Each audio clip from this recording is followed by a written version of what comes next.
Une nouvelle choc arrive de Washington, où l'on pense que l'Inde s'excusera bientôt auprès de la Maison-Blanche et arrêtera d'acheter du pétrole russe. Et elle suppliera Donald Trump d'annuler tous les droits de douane. L'entourage de Donald Trump est convaincu que l'Inde va bientôt présenter ses excuses et arrêter d'acheter du pétrole russe. Cette information est apparue aujourd'hui dans les médias occidentaux. D'où vient-elle ? En fait, le conseiller du président américain, Garrett Ziegler, a déclaré sur Bloomberg que New Delhi allait bientôt clarifier et ajuster sa position. En parallèle, circule aussi l'idée que la Maison-Blanche va accentuer la pression sur les principaux acheteurs de pétrole russe. Voici le carrefour d'informations auquel nous faisons face. Analysons-le ensemble. Je suis Alexei Petchi. Nous sommes le 6 septembre. Avant de commencer cette émission, je voudrais faire un petit coming out. Vous savez, à force d'être saturé d'informations, de travailler constamment avec le fil d'actualité, une fois par semaine, je me confie à un psychologue, tout simplement pour ne pas m'épuiser. Si vous avez besoin d'un petit coup de pouce quotidien pour passer à l'action, je voudrais alors vous recommander une bonne chaîne YouTube, où chaque jour sortent de courtes vidéos d'un psychologue sur la façon de sortir de la procrastination, de rassembler ses pensées, de ne pas s'épuiser. Et pas seulement, un ton normal, pratique, sans pseudo-gourou. C'est pourquoi je vous conseille cette chaîne YouTube.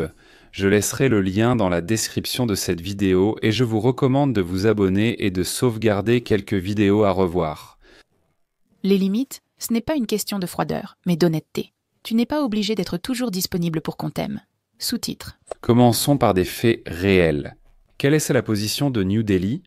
La ministre des Finances de l'Inde, Nirmala Sitharaman, a récemment dit une chose assez simple. L'Inde continuera d'acheter du pétrole russe si cela correspond à notre intérêt national.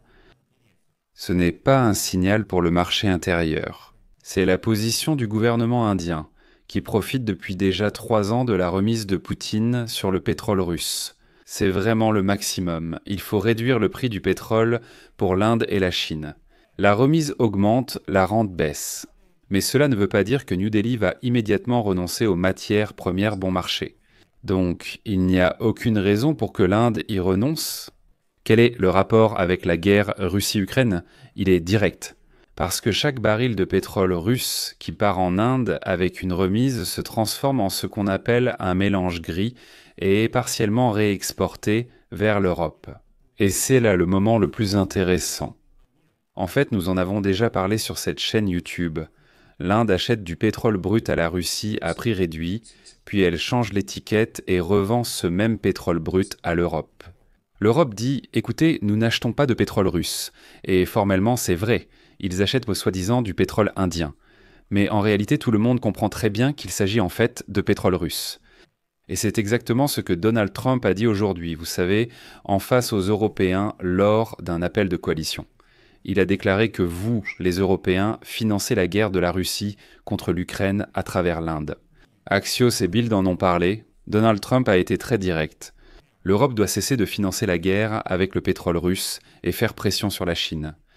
Eh bien, l'envoyé spécial de Trump, Steve Witkoff, lors du sommet à Paris, le 4 septembre, a directement accusé l'Europe d'acheter du pétrole russe à l'Inde.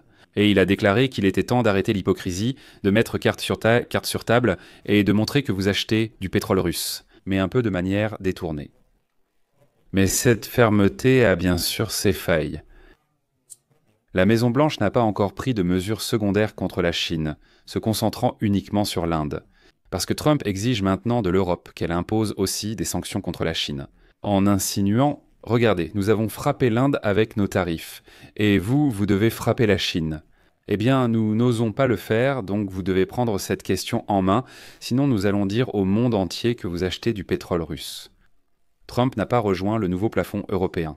Le pétrole russe coûte 47,6 $ le baril. Aucune nouvelle sanction n'a été imposée à la flotte de l'ombre. Ce sont aussi des faits, et vous savez, il est commode de les oublier dans l'équipe de Donald Trump et de faire semblant que, écoutez, nous avons fait notre part du travail. Maintenant, pourquoi ? Exiger des excuses de l'Inde est très dangereux parce que la politique intérieure indienne ne fonctionne pas selon la logique de la soumission publique.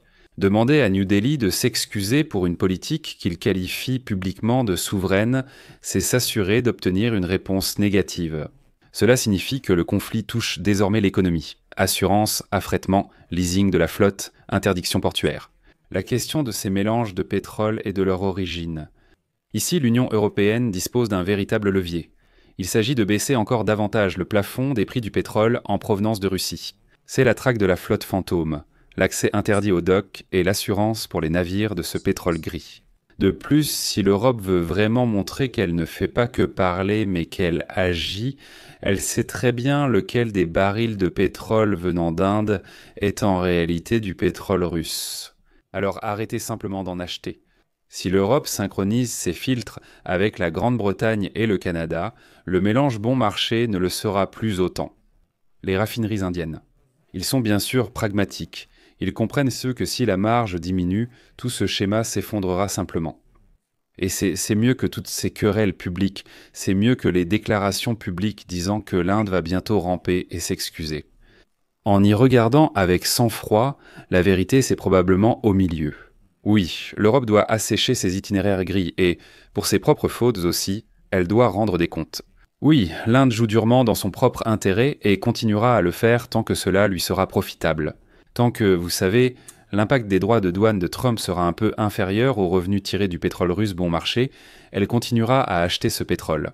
Oui, les États-Unis peuvent en faire pression, mais il faut utiliser des leviers, non pas des slogans. Et oui, pour l'Ukraine, c'est le meilleur résultat ici. Ce ne sont pas des excuses publiques de New Delhi, comme on l'affirme à Washington, mais une ingénierie ennuyeuse et redoutablement efficace. Moins d'assureurs, moins de documents, plus de contrôle sur l'origine du pétrole, plus de listes noires de pétroliers. Et donc, dans ce contexte, le pétrole n'est pas seulement un symbole, c'est le budget de la guerre. Il faut des actions, pas de grandes déclarations. Et enfin, parlons de la réputation des États-Unis d'Amérique que Donald Trump a détruite, comme aiment l'écrire les titres aujourd'hui. Aujourd'hui, The Atlantic écrit sur la réputation américaine. Il ne s'agit pas d'une déclaration isolée, mais d'un ensemble de décisions, sanctions, missions et engagements. Aujourd'hui, la Maison-Blanche dit à l'Europe de faire pression sur la Chine et de couper les schémas gris. Mais lui-même ne signe pas le plafonnement européen des prix du pétrole russe et ne frappe pas les routes chinoises aussi durement que les routes indiennes. Donc la réputation n'était pas une question de qui crie le plus fort, mais de qui a agi. Et là, Washington a du travail à faire. C'est pourquoi, en conclusion, je veux dire que forcer l'Inde à changer de position par des excuses publiques est une voie perdante. La bonne méthode, c'est de rendre les schémas gris plus coûteux et plus risqués. Assurance pour Squays d'origine. L'Europe agit déjà sur ce sujet, tandis que les États-Unis sont à un tournant. Vont-ils participer au sale boulot ou continuer à critiquer publiquement? C'est là que ça devient intéressant. Parce que vous savez, on peut crier que l'Inde va bientôt changer, ou bien on peut frapper la flotte de l'ombre avec des sanctions.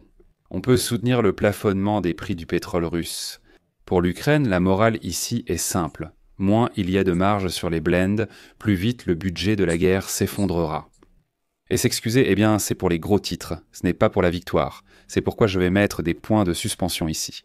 Donnez votre avis, écrivez vos conclusions dans les commentaires sous cette vidéo, abonnez-vous à la chaîne, cliquez sur la cloche et n'oubliez pas de mettre un like. C'est tout pour aujourd'hui. Prenez soin de vous, au revoir à tous.